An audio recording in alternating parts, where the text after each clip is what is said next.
ఈ రోజున మనము 6 సంఘాలు నేర్చుకుని 7వ సంఘంలోకి వెళ్ళబోతూ ఉన్నాం. చూద్దాం ఒకసారి. ప్రకటన గ్రంథం 3వ అధ్యాయం 14 వచ్చి చదువుకుంటాం. లవోదికయలో ఉన్న సంఘపు దూతకు, లవోదికయలో ఉన్న సంఘపు దూతకు ఇలాగు వ్రాయుము, ఆమేన్ అనువాడును నమ్మకమైన సత్యసాక్షియు దేవుని దృష్టికి ఆదియు అయినవాడు చెప్పు సంగతులు ఏమి అనగా, నీ క్రియలను నేను ఎరుగుదును. నీవు చల్లగానైనను వెచ్చగానైనను లేవు. నీవు చల్లగానైనను వెచ్చగానైనను ఉండిన మేలు.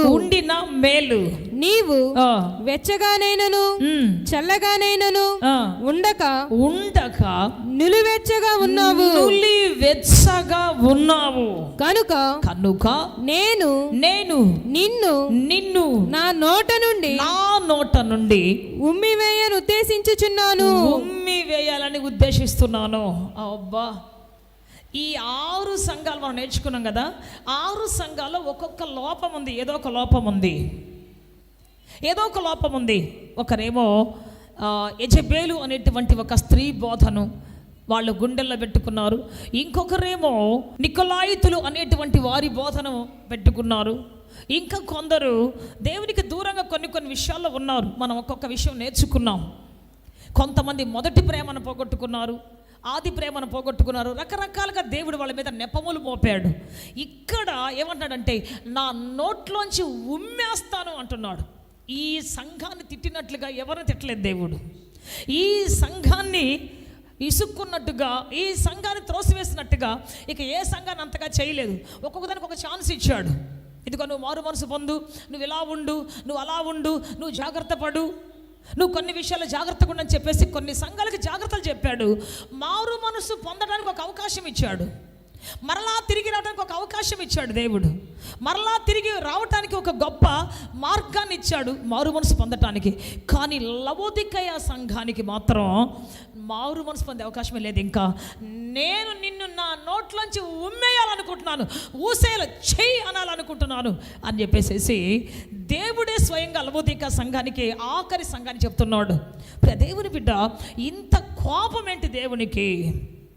ఇంత బాధ ఏంటి దేవునికి? ఇంత భయంకరమైన తప్పు ఏం చేసింది ఈ సంఘం? హత్య చేసిందా? లేకపోతే వ్యభిచారం చేసిందా? దోచుకున్నదా? దొంగతనం చేసిందా? లేకపోతే ఏం చేసిందంటే ఇవేవి చేయలేదు. ఒకటే చేసిందంటే నులివెచ్చగా ఉన్నది. అటు వెచ్చగా లేదు, చల్లగా లేదు. అటు వెచ్చగా లేదు, ఇటు లోకంలో లేదు, దేవుల్లో లేదు. దేవుణ్ణి వదలలేదు, దెయ్యాన్ని వదలలేదు. పరిశుద్ధత అనేది అది వదలలేదు. అప్పుడప్పుడు పాపాన్ని వదలలేదు, లోకాన్ని వదలలేదు, దేవుని సంఘాన్ని వదలలేదు. ఈ విధంగా రెండిటి మీద నులివెచ్చని బ్రతుకును కలిగి ఉన్నది. దేవుడు అసహించుకున్నటువంటి జీవితం ఏంటంటే నులివెచ్చని జీవితం, అంటే వేషధారణ జీవితం. అక్కడికి వెళ్తే ఆ వేషం, ఇక్కడికి వెళ్తే ఈ వేషం, ఇక్కడికి వస్తే ఈ మనుషులు, అక్కడికి వస్తే ఆ మనుషులు, అక్కడికి వెళ్తే ఆ మాట, ఇక్కడికి వస్తే ఈ మాట. ఈ మాట దేవుడు ఇటువంటి జీవితాన్ని అసహించుకుంటా ఉన్నాడు, బైబిల్ చెప్తా ఉంది. దేవుని బిడ్డ, అందుకని నులివెచ్చని బ్రతుకు మన జీవితంలో ఉండటానికి వీల్లేదని దేవుడు చెప్తూ ఉన్నాడు. మన జీవితంలో ఒకే జీవితం ఉండాలి. అప్పుడు మనము దేవుని చేత ఎన్నిక చేయబడతాం. దేవుడు ఇవ్వాలనుకున్న ఆశీర్వాదాన్ని మనం పొందుకుంటాం. దేవుడు ఇవ్వాలనుకుంటే ఆ జీవాన్ని ఖచ్చితంగా పొందుకొని తీరుతాం. చప్పలు కూడా బిగ్గరగా దీన్ని మాయంపరుస్తాం. సో నులివెచ్చని బ్రతుకు. ఈరోజు మీకు మొట్టమొదటి పుట్టినటువంటి కయ్యూన్ గురించి కొన్ని చెప్పాలనుకుంటున్నాం. చూద్దాము ఒకసారి. ఆదికాండం 4వ అధ్యాయం 2వ వచనం చదవండి. 2 నుంచి చదవండి. తర్వాత ఆమె అతని తమ్ముడగు హేబేలును కనెను. హేబేలు గొర్రెల కాపరి, కయ్యూను భూమిని సేద్యపరచువాడు. కొంతకాలమైన తరువాత కయ్యూను పొలము పంటలో కొంత యెహోవాకు అర్పణగా తెచ్చాను. మొట్టమొదటి దేవునికి అర్పణ తెచ్చింది ఎవరు? కయ్యూను. చెప్పండి. మొట్టమొదటి దేవునికి అర్పణ తెచ్చింది ఎవరంటే కయ్యూను. ఇవ్వాలన్న ఆశ ఎవరిలో మొదలైంది దేవునికి అంటే కయ్యూనుకు. తర్వాత అతను వచ్చేసి ఏం చేశాడంటే మరి బలిపీఠం కట్టాడు. అంటే భూమి మీద మొట్టమొదటి మొట్టమొదటి బలిపీఠం కట్టింది ఎవరు? ఆ నమూనా ఎవరికి వచ్చింది? ఇలా కట్టాలి, దేవునికి ఇవ్వాలి అనేటువంటి ఆ యొక్క ఆశ, తృష్ణ ఎవరిలో ఆరంభమైంది అంటే మొట్టమొదటి ఆది పితామహుడు. ఇచ్చుట అనే విషయానికి ఆది పితామహుడు ఎవరు అంటే చెప్పండి, కయ్యూన్. బలిపీఠం కట్టాలి అనేటువంటి ఆశ కలిగినటువంటి వ్యక్తి ఎవరు అంటే చెప్పండి, కయ్యూను. బలిపీఠానికి నమూనా ఇచ్చింది అతడు, ఇవ్వాలి అని ప్రజలకు చెప్పినటువంటి వ్యక్తి అతడు, భూమి మీద కనపడట ఒక వ్యక్తి అతడు. అంతేకాదు దేవుని బిడ్డ ప్రార్థన చేయడానికి, బలిపీఠం కట్టి ప్రార్థన చేయడానికి దేవుని సన్నిధికి వచ్చినటువంటి వాడు అతడు. సో అటువంటి ఇన్ని మంచి క్వాలిటీస్ ఉన్నాయి అతని జీవితంలో, ఇన్ని గొప్ప క్వాలిటీస్ ఉన్నాయి. అయితే దేవుని బిడ్డ ఇతని జీవితాన్ని దేవుడు థూ అని ఊసాడు, పో అని చెప్పేసి పంపించేస్తాడు. నా సన్నిధిలో ఉండటానికి వీల్లేదు, వెళ్ళిపో అని త్రోసివేశాడు. నిజానికి దేవుడు ఎంత ఘోర పాపిని తోసివేయాడు, ఎంత ఘోర పాపిని చేర్చుకుంటాడు ఆయన, ఎంత ఘోర పాపినైనా ఆయన చేర్చుకుంటాడు. వ్యభిచారం చేర్చుకున్నాడు, దొంగను చేర్చుకున్నాడు, రెడ్ హ్యాండెడ్గా పట్టబడి రాళ్లతో కొట్టబడుతున్నటువంటి ఒక స్త్రీని కూడా చేర్చుకున్నాడు. ఆయన అమ్మా అని పిలిచాడు. 5 పురుషులు నాశనం చేసి 6వ పురుషుని కూడా నాశనం చేయడానికి వచ్చినటువంటి సమరస్యని చేర్చుకున్నాడు. ఆమెను కూడా సువార్థికురాలుగా వాడుకున్నాడు. ఎంతోమందిని చంపినటువంటి నరహంతకుడైనటువంటి సౌలును చేర్చుకొని పౌలుగా మార్చుకున్నాడు. ఆ తర్వాత ఆయన అతన్ని గొప్ప సువార్థికుడుగా, సంఘ సంస్కర్తగా వాడుకున్నాడు, సంఘాన్ని ప్రక్షాళన చేసేటువంటి గొప్ప వ్యక్తిగా వాడుకున్నాడు. బట్ ఇతను ఇచ్చేవాడు, బలిపీఠం కట్టేవాడు, ప్రార్థన చేసి దేవునికి అర్పించేవాడు, ప్రపంచానికి దేవునికి ఇవ్వటం ఏంటో నేర్పించినవాడు, ప్రపంచంలో మొట్టమొదటి బలిపీఠం కట్టడానికి నమూనాని కలుగున్నటువంటి వాడు. ఇతన్ని ఎందుకు దేవుడు క్షమించలేదు?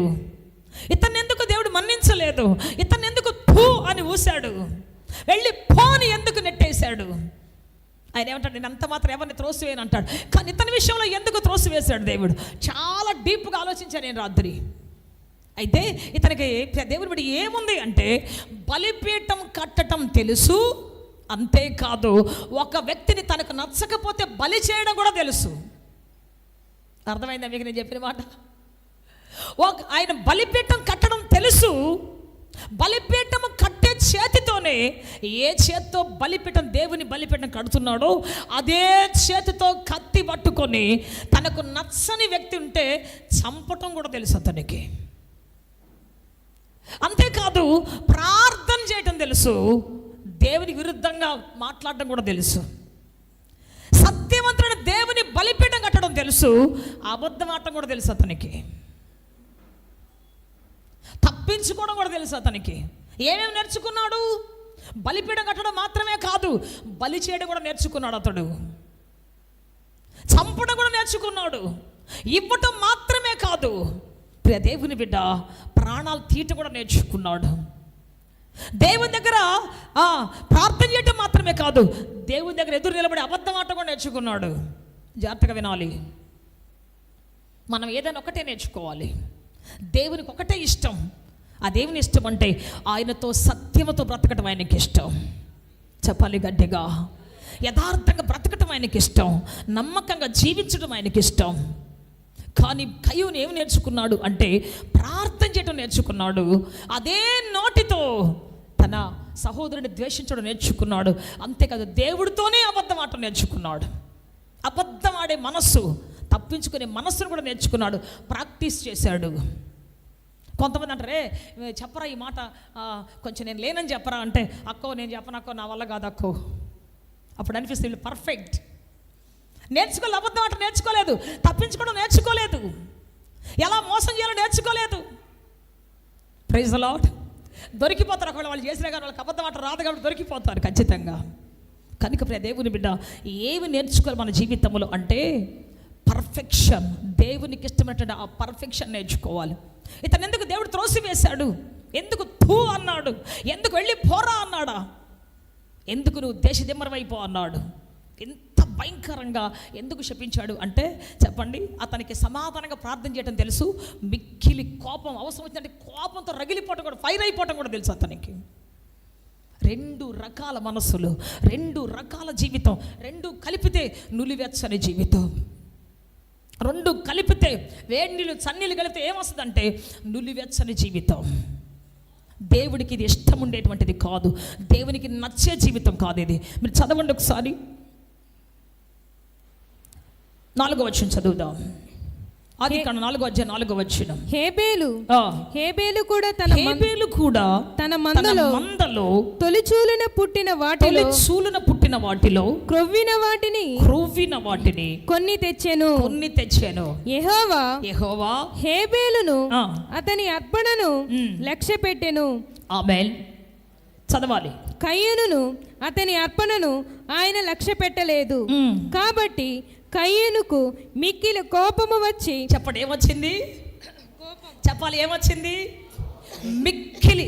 మామూలు కోపంగా చదవండి సరిగ్గా. అక్కడ ఏమొచ్చింది? మిక్కిలి కోపం. అందరు చెప్పండి గట్టిగా, మిక్కిలి కోపం. చాలా మంది అంటారు, నాకు బీపీ రేసిందంటే నన్నెవరు కంట్రోల్ చేయరు, జాగ్రత్త.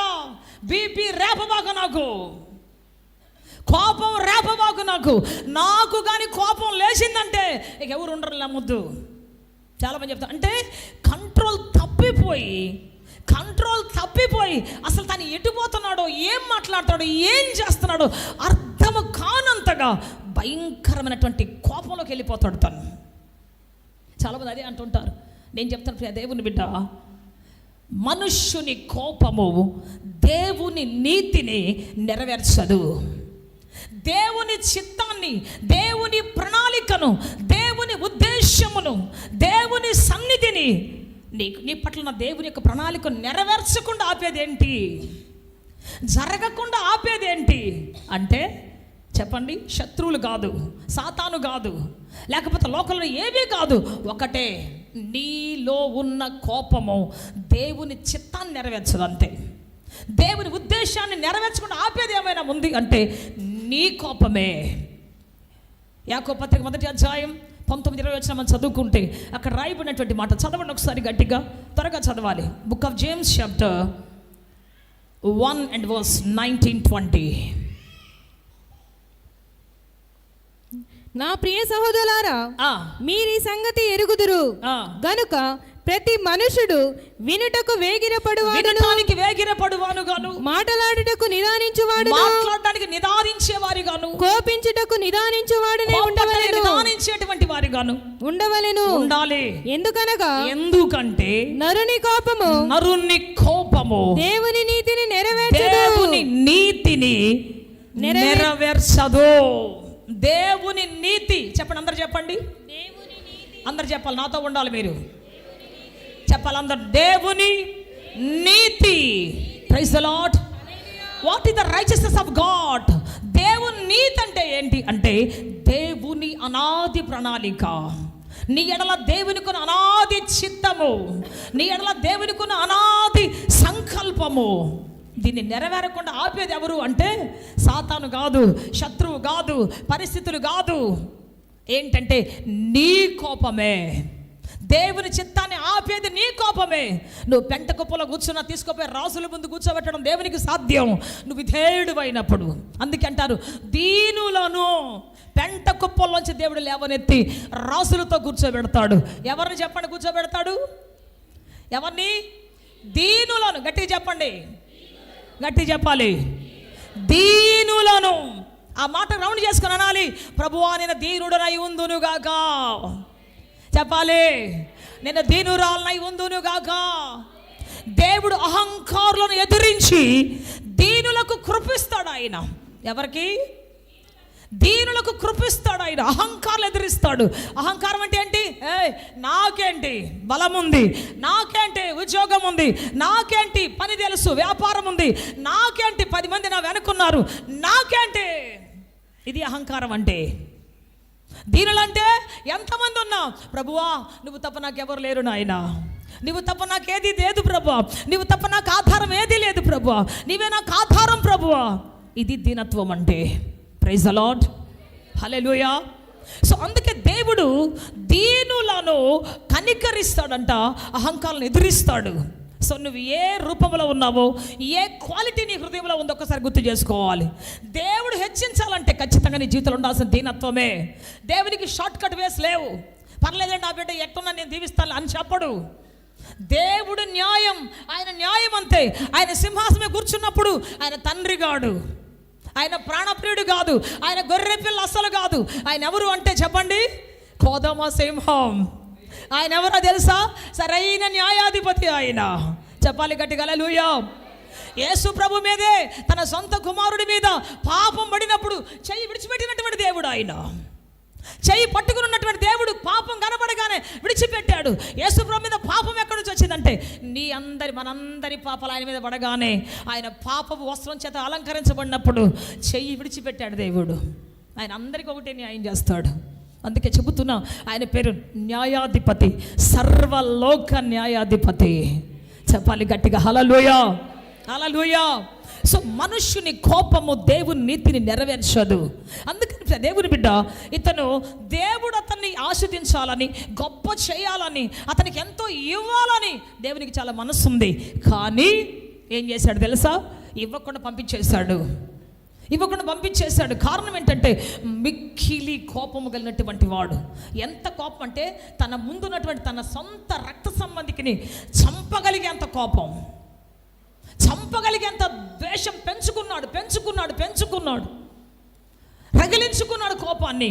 ఆ తర్వాత వెళ్ళి తన సొంత సహోదరుని పని చేసుకుంటే చంపేశాడు. దేవుని బిడ్డ, అటువంటి వ్యక్తి ఈ కయోన్. అతనికి ఏముంది అంటే బలిపీఠం కట్టే టాలెంట్ ఉంది, ఎదుటిన్నటువంటి తమ్ముని చంపే టాలెంట్ కూడా ఉంది. అదే చేత్తో కత్తి పట్టుకొని తమ్ముని చంపగలడు, అదే చేత్తో బలిపీఠం కట్టగలడు. తన చేతికి 2 పనులు నేర్పించాడు. తన నాలుకకు దేవుని స్తుతించడం నేర్పించాడు, అబద్ధం ఆడటం నేర్పించాడు. తన నాలుకను 2 విషయాలు ప్రాక్టీస్ చేశాడు.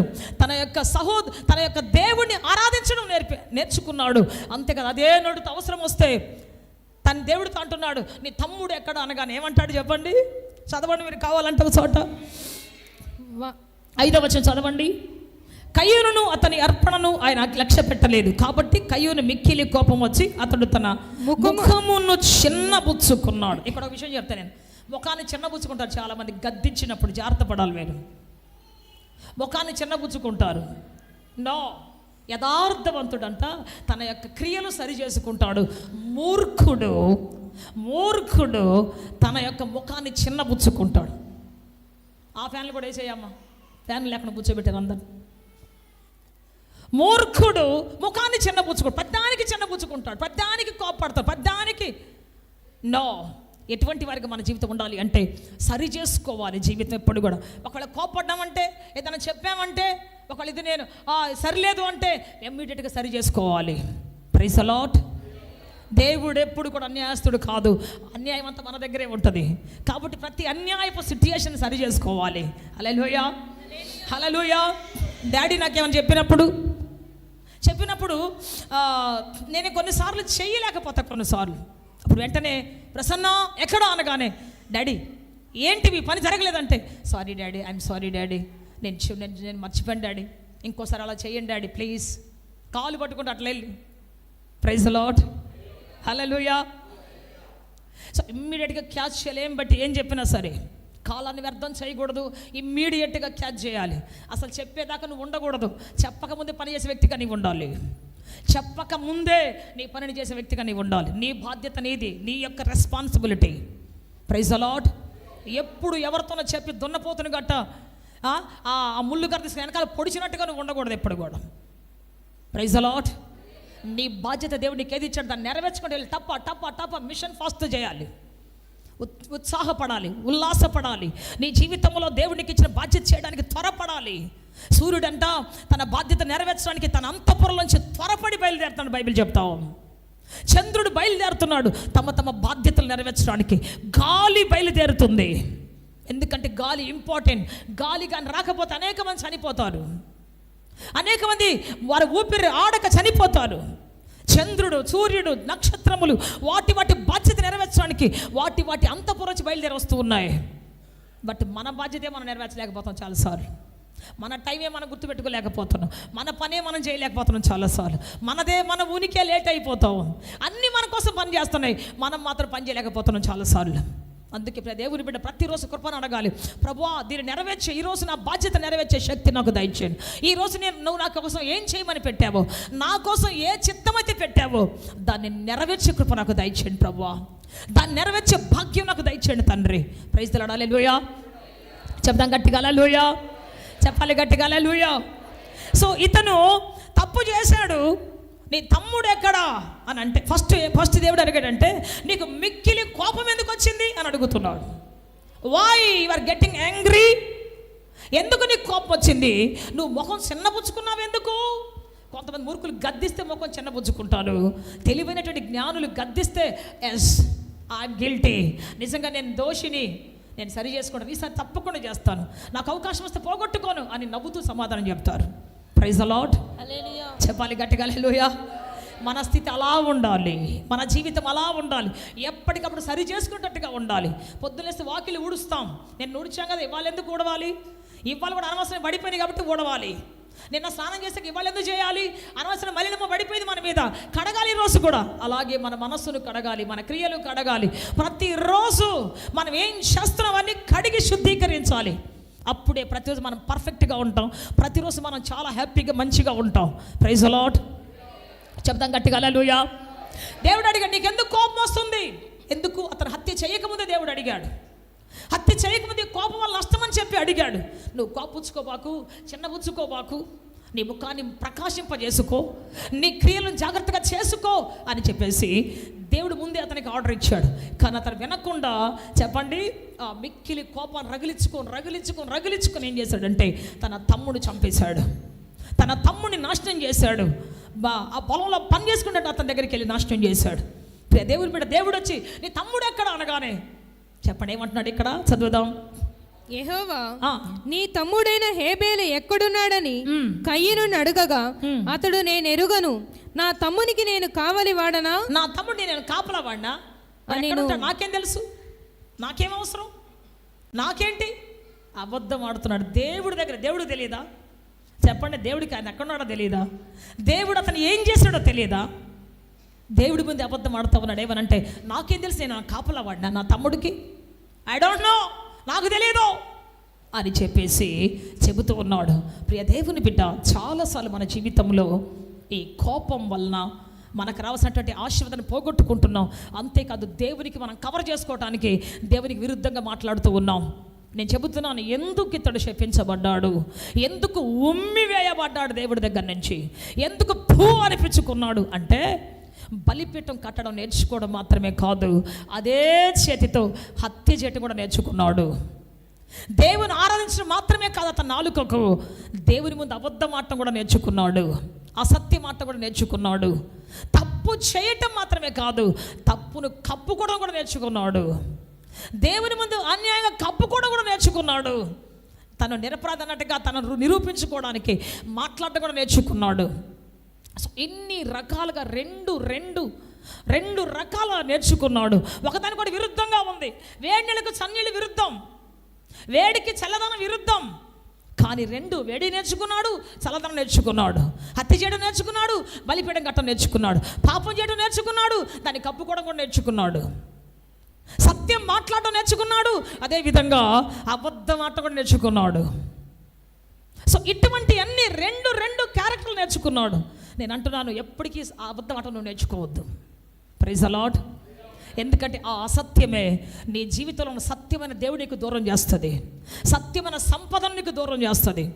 సాతానుకు తలుపు తెలిసేది ఎక్కడో తెలుసా? మనం అబద్ధం ఆడినప్పుడే.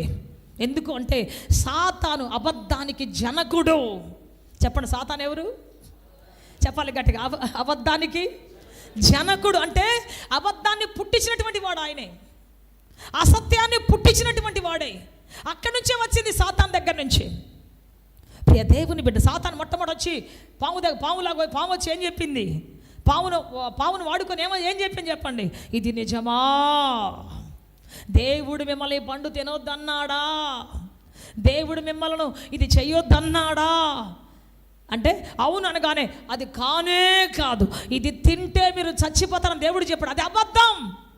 దీన్ని తింటే మీరు దేవదూతలు అవుతారు, దీన్ని తింటే మీరు గొప్ప సంపద గలవారు అవుతారు, ఇది తింటే మీరు పూజించబడతారు. ఎన్ని రకాల అబద్ధాలు సృష్టించి మానవ జాతంతటి మీదకి శాపం తెచ్చింది ఈ ఒక్క అబద్ధమే. మానవ జాతి అంతటికి శాపం తీసుకొచ్చింది ఈ అబద్ధమే. అందుకని ఈ అసత్యాన్ని జీవితంలో ఎప్పటికీ ప్రాక్టీస్ చేయొద్దు. నువ్వు అవసరమైతే అవమానపడి పర్లేదు, అవసరమైతే దెబ్బలు తిని పర్లేదు, అవసరమైతే చెప్పండి నష్టపో పర్లేదు. సత్యం కోసం నువ్వు నష్టపోయినప్పుడు అంతకంటే గొప్పగా దేవుడిని ఆశీర్వదిస్తాడు. చెప్పాలి గట్టిగా హల్లెలూయా, చెప్పాలి గట్టిగా హల్లెలూయా, చెప్పాలి గట్టిగా హల్లెలూయా, హల్లెలూయా. సత్యం కోసం దెబ్బలు తిను పర్లేదు, అదే స్థలంలో దేవుడిని ఘనతతో నిలబెడతాడు. అబద్ధం ఆడితే కొడతారనుకుంటావా? పర్లేదు తిను, కానీ సత్యవంతుడు దేవుడు నీలో ఉంటాడు. అపవాదికి తావు లేకుండా అపవాది వెళ్ళిపోతుంది నీ జీవితంలో నుంచి, సాతాను వెళ్ళిపోతుంది నీ జీవితంలో నుంచి. చాలాసార్లు మనం పిల్లలకు చిన్న చిన్న అబద్ధాలు నేర్పిస్తుంటాం. రే నేను బయటికి వెళ్తాను కానీ డాడీ వస్తే అమ్మమ్మ దగ్గర పోయానని చెప్పరా కదా. చాలాసార్లు పలానా చోటకి వెళ్తాను, ఎక్కడున్నావురా అంటే అమ్మో అక్క తిడతాదేమో, అన్న తిడతాడేమో, మమ్మీ తిడతాదేమో. ఉన్న చోట కాకుండా వేరే చోట చెప్తుంటాం మనం, ఉన్నది కాకుండా వేరే వాడు చెప్తుంటాం మనం. ఏం చూస్తున్నావు? టీవీ చూస్తూ ఫోన్ చూస్తూ ఉంటాడు. ఏం చూస్తున్నాడు? అబ్బాయి ఏం లేదు అక్క, ఏం లేదు ఊరికే. చెప్పండి, ఈ అసత్యము తలుపు తీస్తుంది నీ జీవితంలో సాతాను రావడానికి. ఈ అబద్ధము నీ జీవితంలో సాతాను అడుగు వేయడానికి, నీ జీవితాన్ని నాశనం చేయడానికి పెద్ద అవకాశం ఇచ్చినట్టు అవుతుంది. సింహానికి తలుపు తీసినట్టే, భయంకరమైన ఘోరమైన దానికి తలుపు తీసినట్టే ఈ చిన్నదానికి ఏమవుతుందండి? చిన్న అబద్ధమే కదా ఆడాను నేను. నిన్ను నువ్వు కాపాడుకోవడానికి, నిన్ను నువ్వు తాత్కాలికంగా కాపాడుకోవడానికి నువ్వు అబద్ధం ఆడావంటే నువ్వు శాశ్వతంగా సాతాను చేతులు పెట్టుకుంటావు.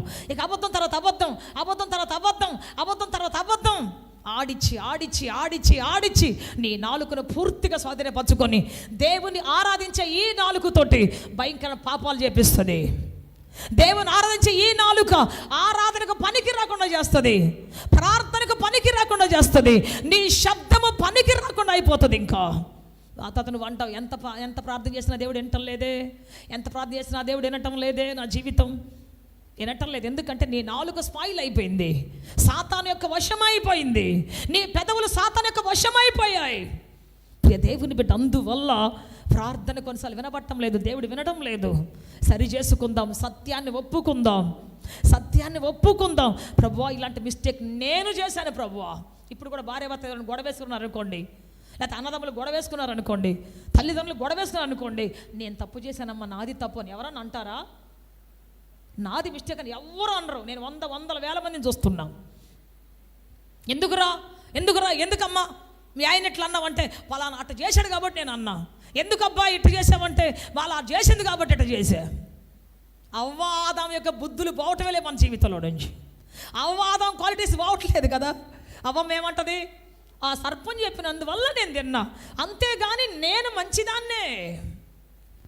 ఆదాం అంటాడు, నువ్వు చేసిన భార్య ద్వారా నాకు ఇటువంటి పరిస్థితి వచ్చింది, ఆమె తెచ్చిచ్చింది కాబట్టి తిన్నా నేను, లేకపోతే నేను తింటానా ప్రభు? నా సంగతి నీకు తెలియదా ప్రభు? మోకరించి కఠినంగా పశ్చాత్తాపడి, ప్రభువా పరిస్థితులు ఏమైనా నేను అలా రియాక్ట్ అవ్వకూడదు కదా ప్రభువా, నేను అలా మాట్లాడకూడదు ప్రభువా, నేను అలా చేయకూడదు కదా ప్రభా, నేను అలా కొట్టకూడదు కదా ప్రభా, నేను అలా తిట్టకూడదు కదా ప్రభా, నేను అటువంటి వాటి కోసం ఆశపడకూడదు కదా ప్రభువా అని చెప్పేసి ఖచ్చితంగా పశ్చాత్తాపడే మనిషి ఎవరైనా కనబడతారంటే నెవర్ కనబట్ల. ప్రపంచంలో నన్ను ఇలా రెచ్చగొట్టారు కాబట్టి అలా చేశాను, నన్ను ఇలా పిచ్చి రేపారు కాబట్టి ఇలా చేశాను. So many people are talking like this. కానీ చెబుతున్నాను, ప్రపంచం అంతా ఏకమై వచ్చినా నీలో నిలబడే స్టెబిలిటీ ఉండాలి. గుర్తుపట్టాలి, నువ్వు ఎవరు అనేది గుర్తుపట్టాలి. Who you are. మామూలు మనుషులకు నువ్వు రియాక్ట్ అవుతావా? మామూలు ప్రజల్లాగా, లోకంలాగా, ఒక క్రైస్తవుడిగా నువ్వు రియాక్ట్ అవుతావా? ఒక దేవుని బిడ్డగా, ఒక బాధ్యత గల వ్యక్తిగా నువ్వు రియాక్ట్ అవుతావా? యేసుప్రభుని అన్నారు, దయ్యం పట్టినోడా అన్నారు. ఆయన అన్నం తింటా ఉంటే తిండిపోతోడా అన్నారు. ఆయన ఉపవాసం ఉండి కొన్ని సమస్యల కోసం ప్రార్థన చేస్తూ ఉంటే చెప్పండి, దెయ్యం పట్టిన బయల్జెబూ, నీకు ఆకలి కాదురా, నువ్వు అన్నం తినలేవురా అని ఆయన తిట్టారు. దేనికి రియాక్ట్ అవ్వలేదు. డాడీ ఒకటే చెప్తాడు నాకు, ప్రపంచంలో మనం ఎప్పుడు సక్సెస్ అవుతామంటే, ఎప్పుడు మనం ఒక విజయవంతమైన వ్యక్తిగా ఉంటామంటే రియాక్ట్ కానప్పుడు అన్నాడు, రిఫ్లెక్షన్ ఇవ్వనప్పుడు అన్నాడు. ప్రజలు మనల్ని ఏం మాట్లాడినా ఏం జరిగినా మన పక్షం నుంచి మనం స్టాండర్డ్గా నిలబడి మనం రియాక్ట్ అవ్వకుండా ఉన్నప్పుడు మన జీవితం సక్సెస్ఫుల్గా ఉంటుంది. చెప్పాలి గట్టిగా, చెప్పాలి గట్టిగా. యేసు ప్రభు ఈ రియాక్ట్ అవ్వలేదు, తన గురించి ఎక్స్ప్లెయిన్ చేయలేదు. నేను ఎవరో తెలుసా, అసలు నా పరిస్థితి ఏంటో తెలుసా, నా మహిమ ఏంటో తెలుసా, నేను ఆఫ్టర్ ఆల్ మీకోసం వచ్చాను తెలుసా, నా గొప్పతనం ఏంటో తెలుసా. ఆయన ఏం చెప్పలేదు అసలు ఎప్పుడు కూడా.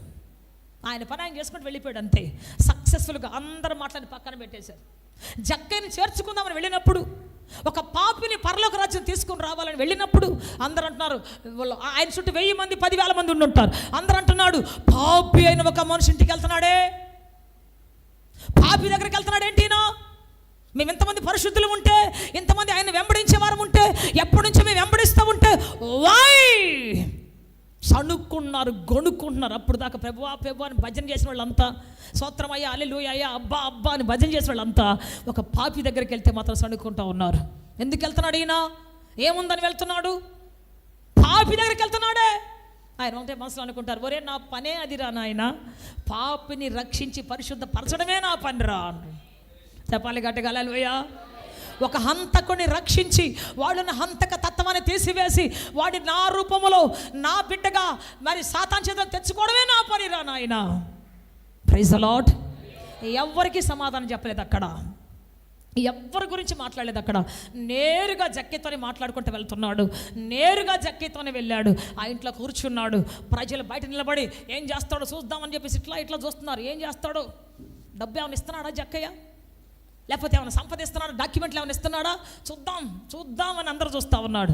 చూస్తూ ఉంటే జక్కయ్య డబ్బు తీసుకొచ్చి పశ్చాత్తాపడి కాళ్ళమేబడి ఏడుస్తూ ఉన్నాడు. అయ్యా నేను పాపినయ్యా అని చెప్పి ఏడుస్తున్నాడు. చప్పలు కూడా దగ్గరగా నేను మాయంపరుస్తాను. హల్లెలూయా. చెప్పాలి గట్టిగా, చెప్పాలి గట్టిగా. నేను పాపిని, నేను విరుద్ధంగా చేసిన వాడను, అన్యాయంగా దోచుకున్నవాడను, ఇదిగో ఇచ్చేస్తాను ప్రభువా, నేను ఐ మై సెల్ఫ్ అన్నాడు. Praise the Lord. చెప్పాలి గట్టిగా హల్లెలూయా. వాళ్ళు లంచం ఇచ్చారు కాబట్టి తీసుకున్నానయ్యా, వీళ్ళు ఇచ్చారు కాబట్టి తీసుకున్నానయ్యా, నా తప్పేం లేదయ్యా అనలేదండి. చెబుతున్నా, నువ్వు రక్షించబడాలి అంటే, నువ్వు ఆస్వాదించబడాలి అంటే పశ్చాత్తాపం నీలోంచి బయటికి రావాలి. అందుకే బైబిల్ చెబుతున్న మాట ఏంటంటే, అతిక్రమములను దాచిపెట్టువాడు వర్ధిల్లడు. 28:13 ఉంటుంది సామెతలు. దానిని ఒప్పుకొని, చెప్పాలి అందరూ చెప్పాలి, ఏం చేయాలి, ఒప్పుకొని, చెప్పాలి గట్టిగా, ఒప్పుకొని విడిచిపెట్టువాడు కనికరం పొందుతాడు, వాడు ధన్యుడు అని బైబిల్ చెప్తాను. చెప్పలు కూడా బిగ్గరగా దాన్ని వాయింపరుస్తాను. హల్లెలూయా, హల్లెలూయా, హల్లెలూయా. జక్కయ్య ఒప్పుకున్నాడు, తన పాపాన్ని ఒప్పుకున్నాడు, తన తప్పును ఒప్పుకున్నాడు. అందువల్ల అతను దీవించబడ్డాడు, ఒక్కరోజు రక్షణ పొందాడు. మనం ఎందుకు ఇన్ని సంవత్సరాలు తరబడి దేవుని దగ్గరకు వచ్చి రక్షించబట్టలేదు ఎందుకు, ఆశీర్వాదం కలగటం లేదు ఎందుకు, క్రొత్త రావట్లేదు ఎందుకంటే మనకు ఒప్పుకునేంత పరిస్థితి లేదు. కప్పుకోవడమే నేర్చుకున్నాం మనం. నేనెందుకు అలా చేయకపోతే నేను ఎందుకు చేస్తాను, ఇలా అనకపోతే నేను ఎందుకు కొడతాను, అలా అనకపోతే నేను ఎందుకు పోతాను, ఇలా అనకపోతే నేను ఎందుకు చేస్తాను, చెప్పండి. ఇది కప్పుకునేది. నేను నీతిమంతుడే, వాళ్ళ వల్ల ఇలా చేశాను, నేను నీతిపరురాలనే, వీళ్ళ వల్ల ఇలా చేశాను. సో ఇటువంటి చెప్పండి బలహీనమైన వాటిని, రియాక్షన్ మనం చేసినటువంటి వాటిని ఒప్పుకోకుండా కప్పుకొని జీవితంలో నష్టపోతున్నాం చాలాసార్లు.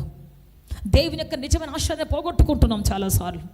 ఇప్పుడు తప్పిపోయిన కుమారుడు ఉన్నాడు, డబ్బు తీసుకొని పోయాడు, వేశ్యలతో సాంగత్యం చేశాడు, దుర్వ్యాపారం చేశాడు, డబ్బంతా పోగొట్టుకున్నాడు, నష్టపరుచుకున్నాడు. కానీ తండ్రి దగ్గరికి వచ్చినప్పుడు, తండ్రి దగ్గర రావడానికి ముందు మోకాలు వేసి ఏమంటున్నాడు తెలుసా, తండ్రి నీకు విరుద్ధంగా, పరలోకానికి విరుద్ధంగా చెప్పండి నేను పాపం చేశాను. చెప్పండి ఏమంటున్నాడు, I my self committed sin, నేను పాపం చేశాను తండ్రి అంటున్నాడు. ఎవరో చేపించారు, మా వాళ్ళు ప్రేరేపించారు కాబట్టి నేను వెళ్ళాను, ఆ వేశ్యలు నా వెనక తిరిగారు కాబట్టి నేను వాళ్ళతో పాటు వెళ్ళాను, నన్ను రకరకాలుగా మైమర్పింపు చేశారు కాబట్టి నేను వెళ్ళాను, రోజుకో డ్రెస్ వేసుకొని నా కాన్సన్ట్రేషన్ పోగొట్టారు కాబట్టి, రోజు ఫోన్ చేసి నన్ను పిచ్చెక్కింపు చేశారు కాబట్టి నేను వెళ్ళాను తట్టుకోలేక. చెప్పలేదండి, అలా చెప్పలేదు. చదవండి మీరు కావాలంటే, ఎక్కడుందా మాట చదవండి, లూకాసు వార్త 15 చదవండి. అప్పుడు ఆ కుమారుడు అతనితో, తండ్రి నేను పరలోకమునకు చెప్పండి అక్కడ నేను. అందరు చెప్పండి, నేను అందరు చెప్పాలి. నేను నేను పరలోకమునకు పరలోకమునకును విరోధముగాను నీ ఎదుటను పాపము చేసి తిని పాపం చేశాను.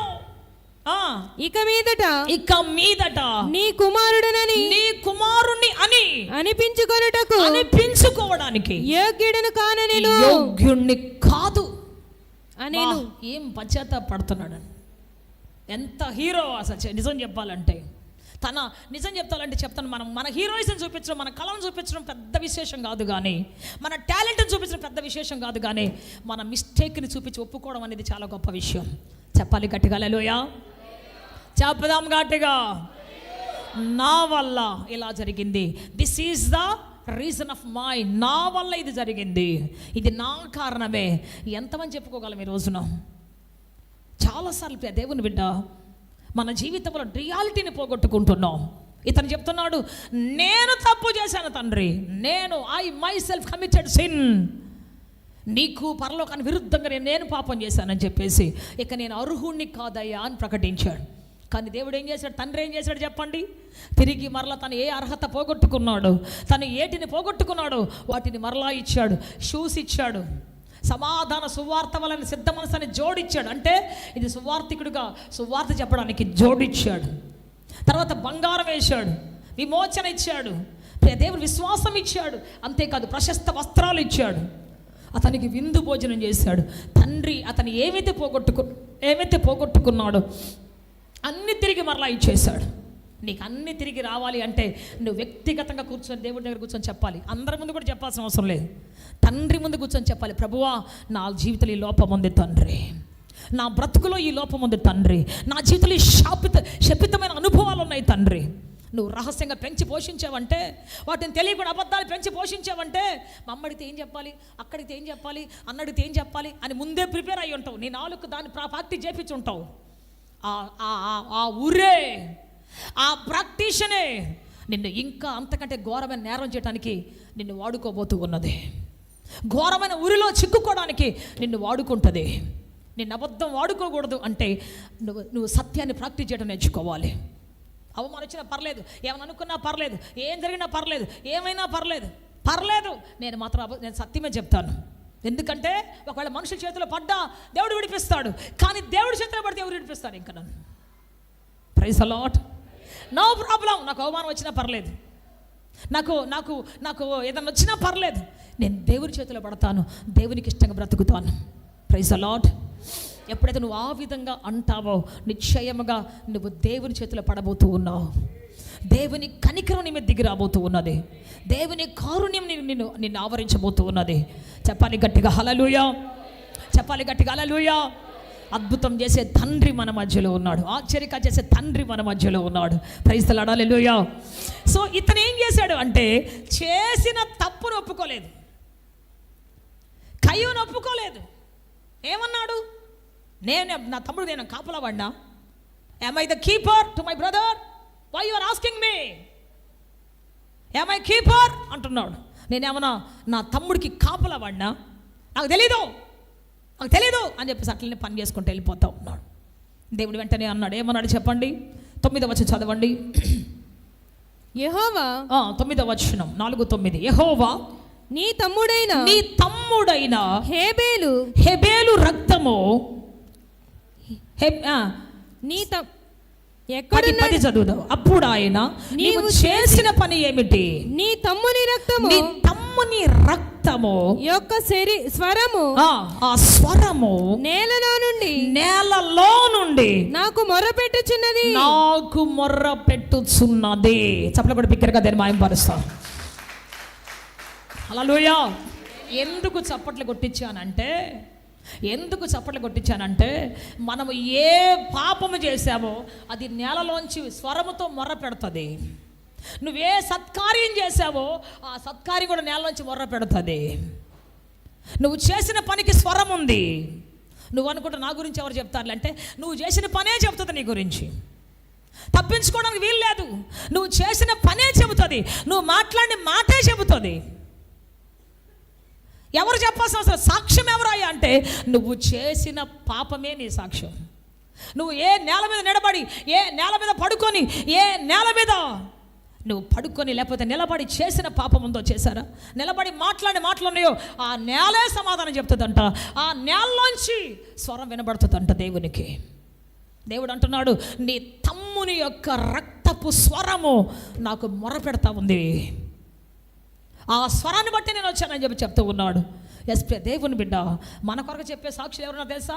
భూమి, ఆకాశం, గాలి, సముద్రం, సూర్యుడు, చంద్రుడు, ఇవన్నీ మనకు సాక్షులు అంట. చెప్పండి, ఇవన్నీ ఎవరు సాక్షులు మనకి? మనం ఇవన్నీ మనకి బయట కోర్టులో చెప్పవు కాబట్టి మనం చాలా యథార్థంగా ఏదో ఒకటి చెప్పేసి వచ్చేస్తాం. నాకేం తెలియదు, నేను యథార్థవంతుడే, నమ్మకస్తున్నా అని చెప్పేసి వచ్చేస్తాం.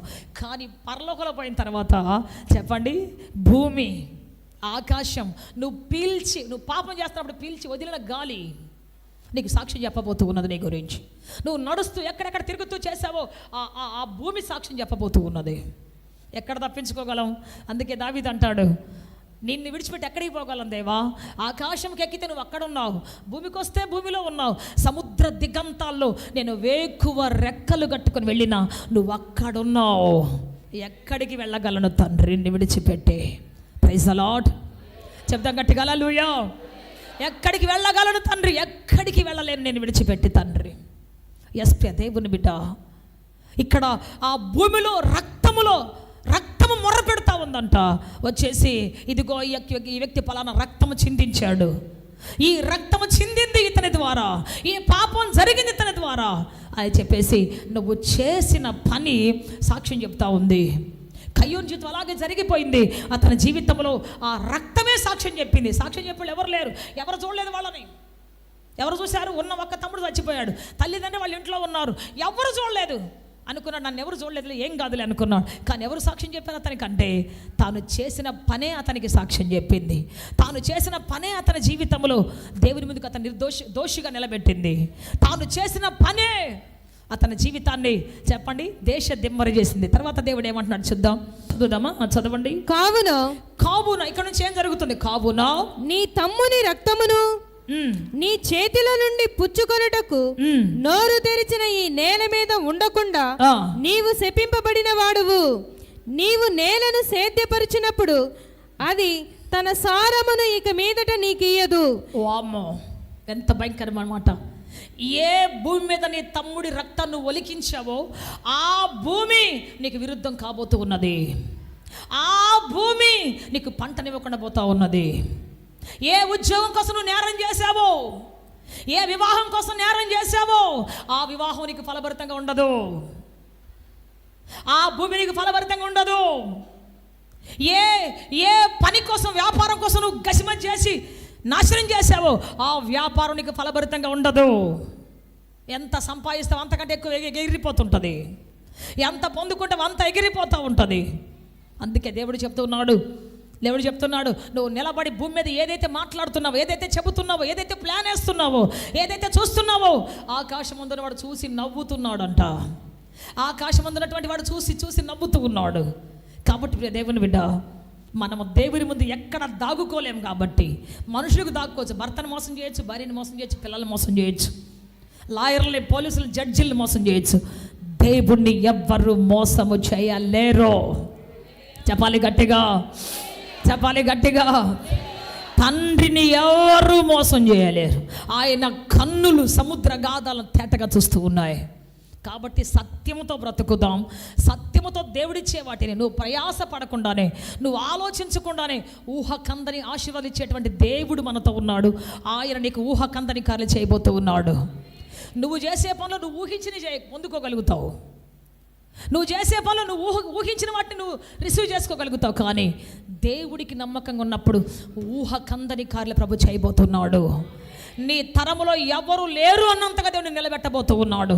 నీ వంటి ఆస్తిపరుడు ఎవరు లేరన్నంతగా దేవుడిని అలంకరించబోతూ ఉన్నాడు. క్రొత్త పేరు ఇవ్వబోతున్నాడు.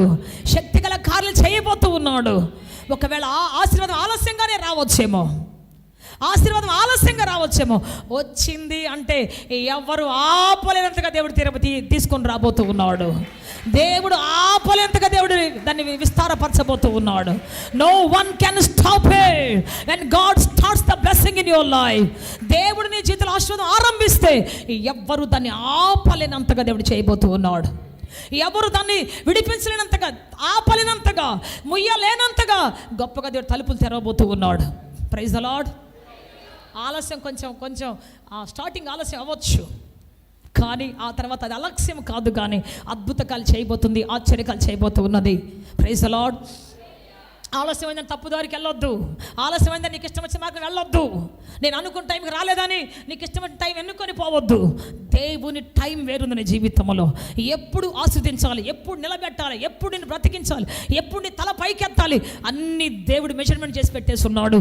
ఆయన సమయం ఆయనకుంది ఖచ్చితంగా. చెప్పాలి గట్టిగా, ఆయన కాలం ఆయనకుంది. Praise the lord. చెప్పండి, దేవునికి తెలుసు నాకు ఎప్పుడు ఆశీర్వాదం ఇవ్వాలో. అందరు చెప్పండి, నా దేవుడికి తెలుసు. అందరు చెప్పాలి, నన్ను ఎప్పుడు ఆశీర్వదించాలో.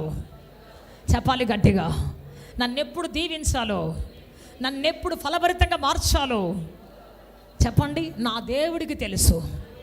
నా దేవుడికి బాగుగా తెలుసు, నాకంటే బాగా తెలుసు. నాకంటే నన్ను నా దేవుడు అధికంగా ప్రేమిస్తున్నాడు. చప్పట్లు కూడా బిగ్గరగా దేని మాయంపరుస్తా. హల్లెలూయా. చెప్పాలి గట్టిగా హల్లెలూయా. చెప్పాలి గట్టిగా హల్లెలూయా. సో ఆ తర్వాత చూస్తే ఇక్కడ రాయబడిన మాట ఏంటంటే, చదువుదాం. నీవు నేలను 12వ వచనం, నీవు నేలను సేద్యపరచినప్పుడు అది తన సారమును ఇక్క మీదట నీకు ఇయ్యదు. నీవు భూమి మీద దిగులు పడుచు దేశ దిమ్మరివై ఉందువు. వామ్మో, దేశ దిమ్మర్లుగా అయిపోతావు. మీరు చూడండి, కొంతమంది రెంట్కుంటారు. ఆ ఇంట్లో 2 రోజులు, ఈ ఇంట్లో 2 రోజులు, ఆ ఇంట్లో 4 రోజులు, ఈ ఇంట్లో 4 రోజులు ఎత్తుక్కోలే చచ్చిపోతాం మనం. కొంతమంది ఉంటారు ఒకటే ఇంట్లో ఉంటారు, కొత్త ఇల్లు కట్టుకున్నాక అక్కడే ఉంటారు. ఒకటే 2 ఇంట్లోనే ఉంటారు, కొత్త ఇల్లు కట్టుకున్నాక అక్కడే ఉంటారు. అక్కడే దేవుడు ఆశీర్వదిస్తాడు, నడిపిస్తాడు. చెప్పాలి గట్టిగా, చెప్పాలి గట్టిగా. కొంతమంది ఒకే షాపులో పని చేస్తారు, వారిని అక్కడ అంచెలంచెలుగా ఆశీర్వదిస్తాడు. ఒక ఆయన అంటున్నాడు, సిస్టర్, ఈ అబ్బాయి మా దగ్గర 12 సంవత్సరాల వయసులో వచ్చాడు, ఇప్పుడు వాడికి 25 సంవత్సరాల వయసు వచ్చింది.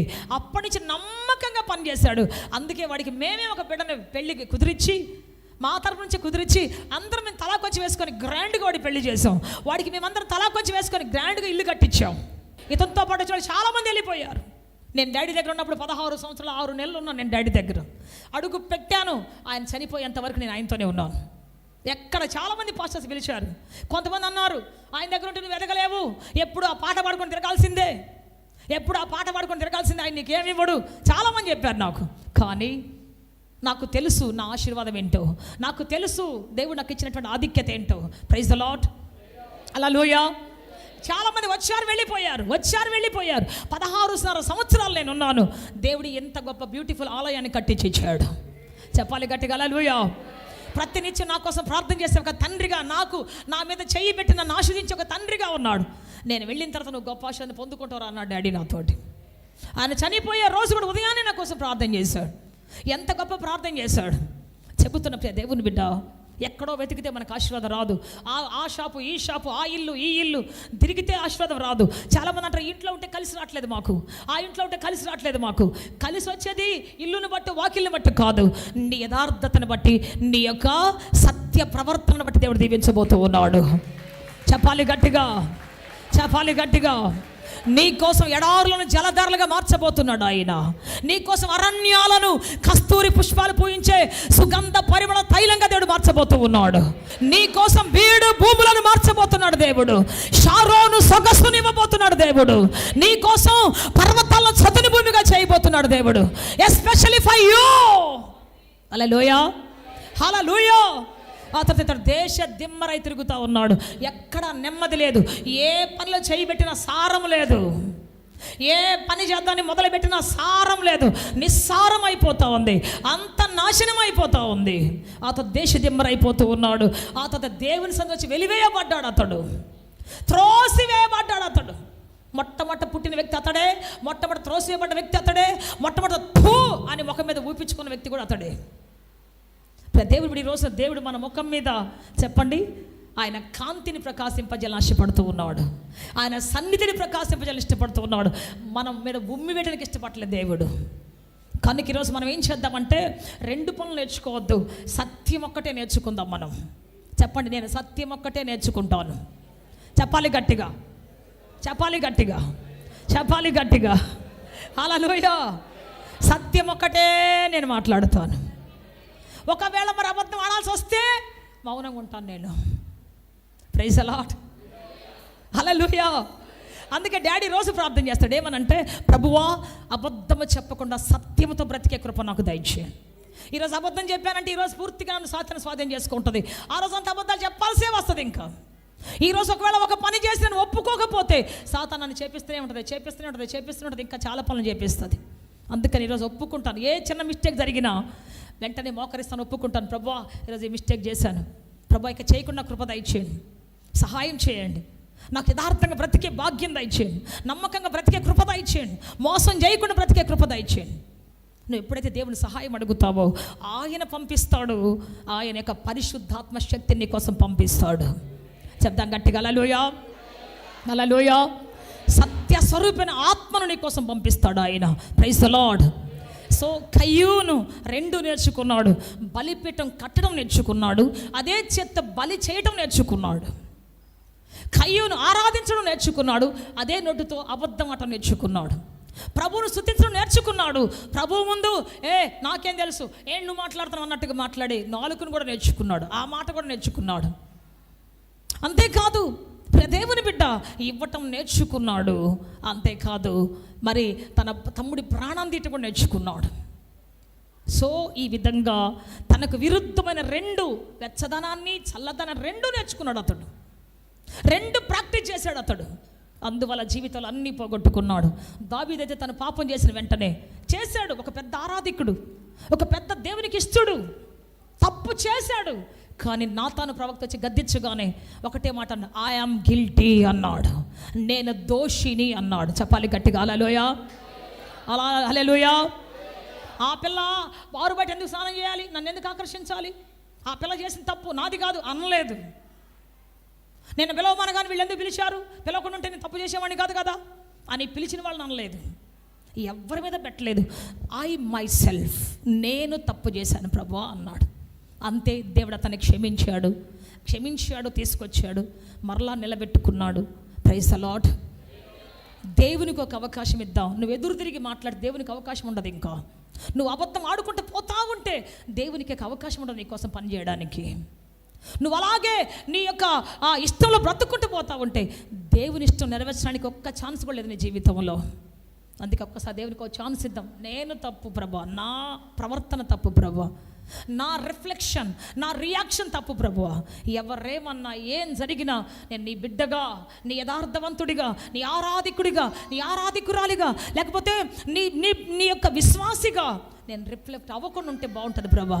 నన్ను అలాగే నడిపించు ప్రభువా, నన్ను ఆస్వాదించు ప్రభువా. Praise the Lord. చెప్దాం గట్టిగా. నువ్వు ఎప్పుడైతే ఆ విధంగా ఒప్పుకుంటావో దేవుడు నిన్ను విడిపించబోతున్నాడు. నీ నులివెచ్చని స్థితిని ఒప్పుకున్నప్పుడు దేవుడు నిన్ను విడిపించబోతున్నాడు, సహాయం చేయబోతూ ఉన్నాడు. చెప్పాలి గట్టిగా, హల్లెలూయా. ఇప్పుడు మనం దేవుని ముందు అలా అంటే ఆయన ఏమంటున్నాడో చూద్దాము, ఒకసారి ఎట్లా తిడుతున్నాడో చూద్దామా. ఈ యొక్క లవోదిక సంఘాన్ని 17వ వచనం, నీవు దౌర్భాగ్యుడవు, దిక్కుమాలిన వాడువును, దిక్కుమాలినోడివి, దరిద్రుడవు, గుడ్డివాడవు, దిగంబరుడనైన. తిట్టు తిడతా ఉన్నాడు దేవుడు. ఎప్పుడైనా తిట్టాడా? ఏ సంఘాన్ని తిట్టాడా అంటే ఎవరిని తిట్టలేదు, ఏమని మాత్రమే తిడతా ఉన్నాడు, వీళ్ళని మాత్రమే. ఏమని తిడుతున్నాడు చెప్పండి? దౌర్భాగ్యుడవు నువ్వు. ఈ తిట్లకు అర్థం కూడా తెలియదు మనకి. దౌర్భాగ్యం అంటే ఏంటో తెలియదు. ఇంగ్లీష్ చదువుదాం ఒకసారి దాన్ని. సో ప్రియ దేవుని బిడ్డ, ఈ దరిద్రం, దౌర్భాగ్య జీవితం ఇవన్నీ ఎప్పుడు వస్తాయి మనకి అంటే చెప్పండి, నులివెచ్చని స్థితిలో వస్తాయి. ఎంతమందికి శాపం కావాలి చేయొద్దండి ఒకసారి. దరిద్రం ఎంతమందికి కావాలి? దిగంబరత్వం ఎంతమందికి కావాలి? మనకెవ్వరికి వద్దు. అందుకే చెబుతున్నాను, నులివెచ్చని జీవితం కూడా మనకొద్దు. చెప్పండి, నులివెచ్చని జీవితం నాకొద్దు. చెప్పాలి, అందరు చెప్పాలి. టెంపరీ ఆశీర్వాదం నాకొద్దు, టెంపరీ ఉపశమనం నాకొద్దు, తప్పించుకునే మార్గం నాకొద్దు, నిలబడే మార్గం నాకు కావాలి. నా యేసయ్య మార్గం నిలబడాలి. శిక్ష అయినా పర్వాలేదు, అవమానమైనా పర్లేదు, నిందైనా పర్వాలేదు, సత్యముతో నిలబడతాను నేను. సరి చేసుకుంటాను, నేను జీవితాన్ని బాగు చేసుకుంటాను నేను. దేవుడు ఒక మాట చెప్తాడు, చూద్దాం మనము. ప్రకటన గ్రంథం 3వ అధ్యాయం 20 వచ్చి చదువుదాం. చదవండి, చాలా అద్భుతమైన మాట, అందరూ బాగా చదవాలి దీన్ని. ఇదిగో నేను తలుపు, బిహోల్డ్, ఇదిగో ఇప్పుడే, ఇదిగో అంటే ఇప్పుడే, నేను తలుపు నొద్ద నిలుచుండి తట్టుచూ ఉన్నాను. ఎవడైనను నా స్వరము విని తలుపు తీసిన ఎడల నేను అతని యొద్దకు వచ్చి అతనితో నేనును నాతో కూడా అతడును భోజనము చేయుదము. భోజనం చేస్తాం. చెప్పలు కూడా బిగ్గరగా ధన్యవాదపరుస్తాం. హల్లెలూయా, చెప్పాలి గట్టిగా హల్లెలూయా. ఇదిగో తలుపు తట్టుతున్నాను. ఈరోజు మీ ఎదుట నిలబడి తలుపు తట్టుతున్నాను. ఈరోజు మీ హృదయ తలుపును తట్టుతున్నాను. ఎవడైనా నా స్వరము విని, సాతాను స్వరం కాదు, లోకపు స్వరం కాదు, తప్పించుకునే స్వరం కాదు, నా స్వరము విని ఎవరైతే తలుపు తీస్తాడో, ఎవరైతే తన తలుపును తెరుస్తాడో, ఎస్ లార్డ్ అని నన్ను ఇన్వైట్ చేస్తాడో, ఎంతమంది నన్ను ఇన్వైట్ చేస్తారో వారితో నేను, నాతో వాళ్ళు ఏం చేస్తారంట? భోజనం చేస్తాం. చెప్పలు కూడా బిగ్గరగా దాన్ని మాయంపరుస్తాం. హల్లెలూయా, హల్లెలూయా. ఎవరన్నా బంధువులు వస్తే, ఎవరైనా స్నేహితులు వస్తే మనం పెట్టాలి, కానీ దేవుడు వస్తే ఆయన తీసుకొస్తాడు మనకు కావాల్సినవన్నీ. చెప్పలు కూడా బిగ్గరగా దాన్ని మాయంపరుస్తాడు. హల్లెలూయా, చెప్పం గట్టిగా హల్లెలూయా, హల్లెలూయా. ఆయన ఇచ్చే దేవుడు. చెప్పండి, ఎవరు ఆయన? మన ఇంటికి బంధువులు వస్తే మనం సిద్ధపరుస్తాం, చేపలు మాంసాలన్నీ సిద్ధపరిచి భోజనం చేసి రెడీ పెట్టి కూర్చుంటాం. కానీ దేవుడు వస్తే ఆయన రావటమే, మనకేమేం కావాలో అన్ని దేవదత్తులతోటి తన పరివారంతో తీసుకొచ్చి అక్కడ పెట్టేస్తాడు. ఏది అవసరం అక్కడ పెట్టేస్తాడు ఆయన. ఆయన భోజనం మనం చేయబోతూ ఉన్నాం, ఆయన ఆహారం మనం తినబోతున్నాం. మన ఆహారం ఆయన కాదు, ఆయన ఆహారం మనకి ఇవ్వబోతూ ఉన్నాడు. ఆయన అంటున్నాడు, నేనే జీవాహారమును, ఎన్నడూ తరగని జీవమిచ్చే ఆహారమును నేను, ఎన్నడూ ఓడిపోని ఆహారమును నేను, తక్కువ కాని ఆహారమును నేను. చెప్పాలి గట్టిగా హల్లెలూయా. జీవాహారం ఆయన, నీ జీవాన్ని ఆయన వెలిగించేటువంటి ఆహారమై ఉన్నాడు. కాబట్టి ప్రియ దేవుని బిడ్డ, మనమందరం రండి తండ్రి, నా హృదయ సీమలోనికి రండి తండ్రి, నా బ్రతుకులోనికి రండి తండ్రి, నా కుటుంబంలోకి రండి. నా దరిద్రం అంతా పోవాలి, నా శాపం అంతా పోవాలి, నా యాతనంతా పోవాలి, నా కుటుంబంలో కొదువులన్నీ తీరిపోవాలి అని చెప్పి ఈరోజు మనం దేవుని అడగబోతూ ఉన్నాం. ఆయన అంటున్నాడు, ఇంత దిక్కుమాలిన వాడిగా ఉన్నావు కదా, నాకు తలుపు తెరు. నోట్లోంచి ఉమ్మేయాలనుకుంటున్నానే, నిన్ను వేయాలనుకుంటున్నాను. కాబట్టి నువ్వు సిద్ధపడి నాకు తలుపు తెరు. అబద్ధాన్ని తలుపు తెరవబాక, అసత్యాన్ని తలుపు తెరవబాక, నరహత్యకి తలుపు తెరవబాక, అనవసరం లవ్ అఫైర్కి తలుపు తెరవబాక. చాలామంది గుండెల్లో పెట్టుకుంటారు ఒక విగ్రహాన్ని, ఒక అమ్మిని పెట్టుకుని ఊరేగుతూ ఉంటారు. పైకి ఏం తెలియనట్టే, అబ్బా ఏమి, ఒక అబ్బిని పెట్టుకొని ఉంటుంది ఒక అమ్మి, ఏం తెలియనట్టే. ఇవన్నీ ఎవరు చూస్తున్నారంటే చెప్పండి. జీవితం దరిద్రం అయిపోతూ ఉంది, దౌర్భాగ్యం అయిపోతూ ఉంది, దిగంబరత్వం వచ్చే సిగ్గు అవమానం కలుగుతూ ఉంది. మనుషులు ప్రేమించే వాళ్ళకి అందరికీ సిగ్గు అవమానం కలుగుతుంది, లోకాన్ని ప్రేమించే వాళ్ళకి సిగ్గు అవమానం కలుగుతుంది.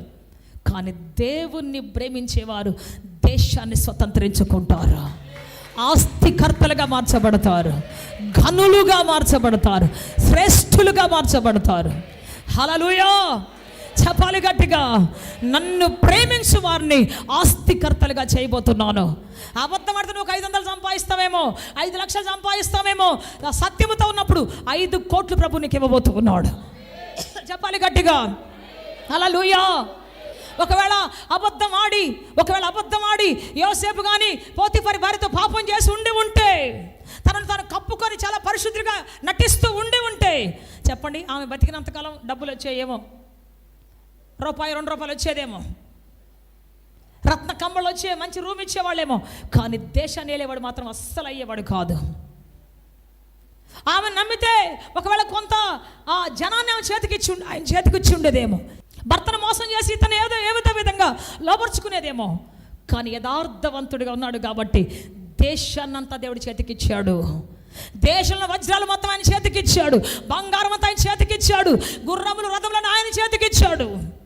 నేను అంటున్నాను, నీకు కొంత కావాలంటే నువ్వు అబద్ధం ఆడవచ్చు, నీకు అంత కావాలి అంటే మాత్రం సత్యం మాత్రం నిన్ను స్వతంత్రునిగా చేయగలదు. సత్యం మాత్రం నిన్ను ఆశీర్వదించగలదు. సత్యం మాత్రం నిన్ను దీవించగలదు. అందరూ ఒకసారి లేచి నిలబడదామా? దేవుడు మన తలుపు మీద నిలుచుండి తట్టుచూ ఉన్నాడు. కోత కాలపు గీతాలాపనకి వాళ్ళని ఇష్టపడుతూ ఉన్నాడు. అందరూ తలలు వంచి 2 చేతులు పైకెత్తి ప్రార్థన చేయబోతూ ఉన్నాం. అందరు 2 చేతులు పైకెత్తి, ప్రభువా మీకు స్తోత్రం. అందరు కూడా స్వరమెత్తి గట్టిగా, తండ్రి మిమ్మల్ని ఆరాధిస్తున్నాం, స్తుతిస్తున్నాం, ఘనపరుస్తున్నాం. చేతులెత్తి చెబుదాం, కళ్ళు మూసుకొని, యేసు మిమ్మల్ని ఆరాధిస్తున్నాము తండ్రి. Lord we lift up your name, Lord we adore your name Jesus Christ. అందరం చెబుదాం, ఏక మనసుతో చెబుదాం, గ్లోరీ హల్లెలూయా. ప్రభువా, సత్యమైన జీవితం నాకు కావాలి, యథార్థమైన జీవితం నాకు కావాలి. ఎవరిని బాధ పెట్టి సంపాదించేది నాకు వద్దు ప్రభువా, ఎవరిని దుఃఖ పెట్టేది నాకు వద్దు ప్రభువా, ఎవరిని మోసం చేసేది నాకు వద్దు ప్రభువా. ఈ రోజున తండ్రి కోపాన్ని విడిచిపెడుతున్నాను తండ్రి. ఈ రోజున తండ్రి నాయన నన్ను దైవ చిత్తం విడిచిపెడుతున్నాను